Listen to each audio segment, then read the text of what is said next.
Alasan 9 naga dendam kesumat pada Anies.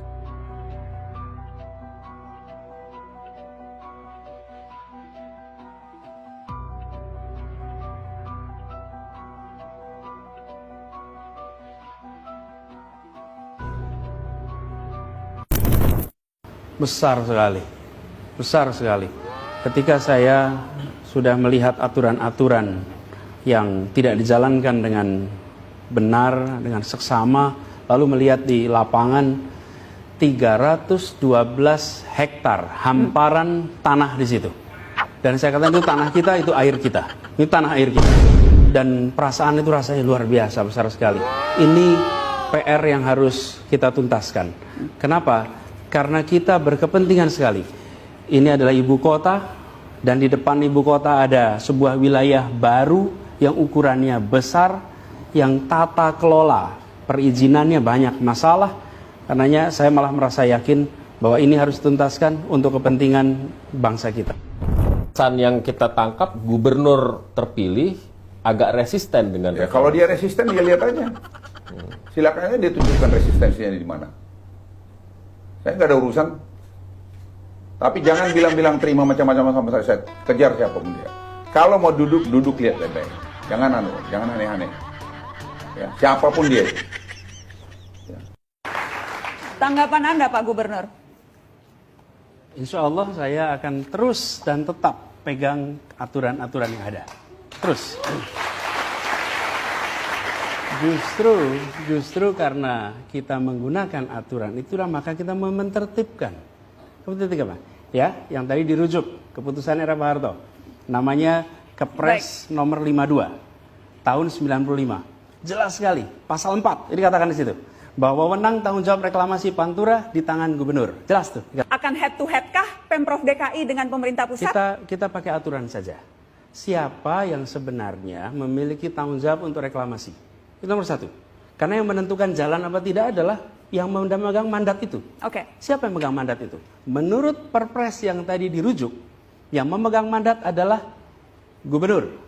Dan gubernur harus membentuk badan pelaksana. Hari ini tidak ada badan pelaksana itu. Baik.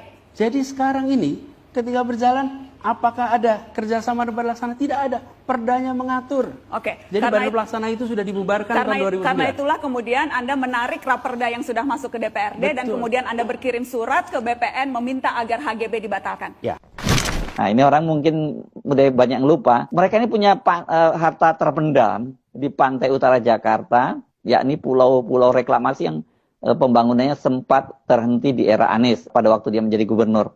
Ini angkanya nggak main-main loh. Dan nilai keuntungan dari pengembang itu sangat gede di situ. Pada waktu tahun 2017 saja dia menghitung itu kira-kira keuntungannya para pengembang di situ mencapai 560 triliun. Itu bayangin 7 tahun yang lalu ya. Sekarang udah berapa nilainya? Dipastikan Aguan ingin agar harta karunnya yang sekarang terpendam di pantai utara itu kan bisa diangkat kembali ke permukaan dengan nilai yang berlipat.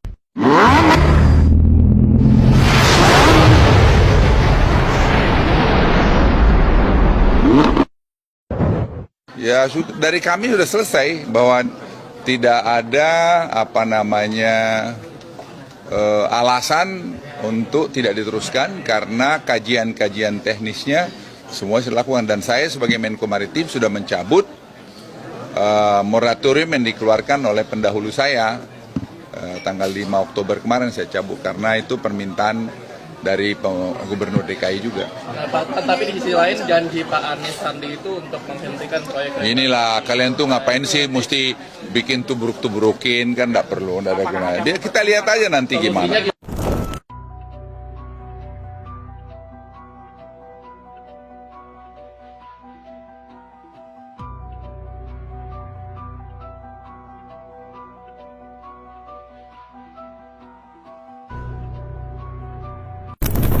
Besar sekali, besar sekali. Ketika saya sudah melihat aturan-aturan yang tidak dijalankan dengan benar, dengan seksama, lalu melihat di lapangan 312 hektar hamparan tanah di situ. Dan saya katakan itu tanah kita, itu air kita. Ini tanah air kita. Dan perasaan itu rasanya luar biasa, besar sekali. Ini PR yang harus kita tuntaskan.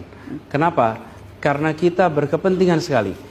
Ini adalah ibu kota, dan di depan ibu kota ada sebuah wilayah baru yang ukurannya besar, yang tata kelola perizinannya banyak masalah.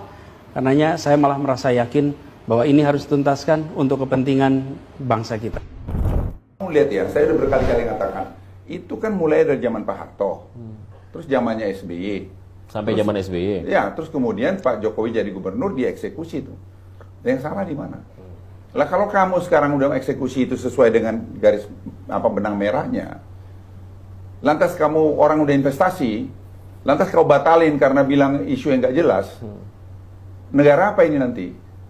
Anak-anak muda seperti kamu nanti menyontoh apa dari generasi saya?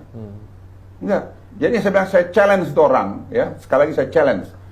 Datang duduk sini, nggak usah marah-marah. Datamu bawa, kita duduk. Dan saya kan nggak mau jeopardize reputasi saya kepada anak cucu saya. Nggak akan lah. Gila kamu. Gila itu orang yang pikirannya gitu. Kami lihat semua tuh ada studinya dilakukan zamannya Pak Harto, zaman SBY, dilakukan sekarang. Lalu salah di mana? Nah, kesan yang kita tangkap, gubernur terpilih agak resisten dengan Ya, kalau dia resisten, dia lihat aja. Silakan aja dia tunjukkan resistensinya di mana. Saya nggak ada urusan. Tapi jangan bilang-bilang terima macam-macam sama saya. Kejar siapapun dia. Kalau mau duduk lihat baik-baik. Jangan aneh-aneh. Ya, siapapun dia itu. Ya. Jadi ini semata-mata hanya melanjutkan apa yang sudah dilakukan dan untuk kepentingan kepastian investasi. Ya. Secara profesional saya pertanggungjawabkan itu. Ya, secara profesional saya pertanggungjawabkan itu. Siapapun dia. Mau siapa dia ngomong sini. Jangan asal ngomong aja Republik ini, dia pikir apa dia? Emang dia siapa? Tanggapan Anda Pak Gubernur? Insya Allah saya akan terus dan tetap pegang aturan-aturan yang ada. Terus. Justru karena kita menggunakan aturan itulah maka kita menertibkan. Keputusan apa? Ya, yang tadi dirujuk keputusan era Pak Harto. Namanya Kepres nomor 52 tahun 95. Jelas sekali, pasal 4 ini dikatakan di situ bahwa wewenang tanggung jawab reklamasi Pantura di tangan gubernur. Jelas tuh dikatakan. Lalu, ini menarik nih. Kemudian gubernur harus membentuk untuk melaksanakan reklamasi itu. Ini pasal 8. Untuk menyelenggarakan reklamasi Pantura, gubernur membuat sebuah badan pelaksana. Oke? Itu kata Kepres. Kemudian sesudah ada Kepres ini, tahun 95, Pemprov DKI membuat Perda. Oke? Perda nomor 8 tahun 95. Dan Perda itu mengatakan, di pasal 33, penyelenggaraan reklamasi dilakukan oleh badan pelaksana. Nah, sekarang yang terjadi, jangan sampai ada sebuah pihak membangun sesuatu.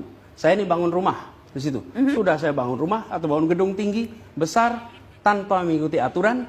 Kemudian saya bilang, tolong beri ini izin. Kenapa? Karena saya sudah membangun, saya sudah keluar banyak, saya sudah investasi, maka beri saya izin. Tidak bisa. Kalau Anda melanggar. Mas Dan Anies, ini pelanggaran. Mas Anies, apakah ini artinya kalau pemerintah pusat mengatakan bisa jalan terus, Anda akan mengambil jalan yang berbeda, ini tidak bisa jalan terus, jadi akan head to head kah Pemprov DKI dengan pemerintah pusat? Kita pakai aturan saja. Siapa yang sebenarnya memiliki tanggung jawab untuk reklamasi? Itu nomor satu. Karena yang menentukan jalan apa tidak adalah yang memegang mandat itu. Siapa yang memegang mandat itu? Menurut Perpres yang tadi dirujuk, yang memegang mandat adalah gubernur. Dan gubernur harus membentuk badan pelaksana. Hari ini tidak ada badan pelaksana itu. Jadi sekarang ini ketika berjalan, apakah ada kerjasama dengan badan pelaksana? Tidak ada. Perdanya mengatur. Jadi badan pelaksana itu sudah dibubarkan tahun 2009. Karena itulah kemudian Anda menarik raperda yang sudah masuk ke DPRD. Dan kemudian Anda berkirim surat ke BPN meminta agar HGB dibatalkan. Ya. Nah, ini orang mungkin udah banyak yang lupa. Mereka ini punya harta terpendam di pantai utara Jakarta, yakni pulau-pulau reklamasi yang pembangunannya sempat terhenti di era Anies pada waktu dia menjadi gubernur.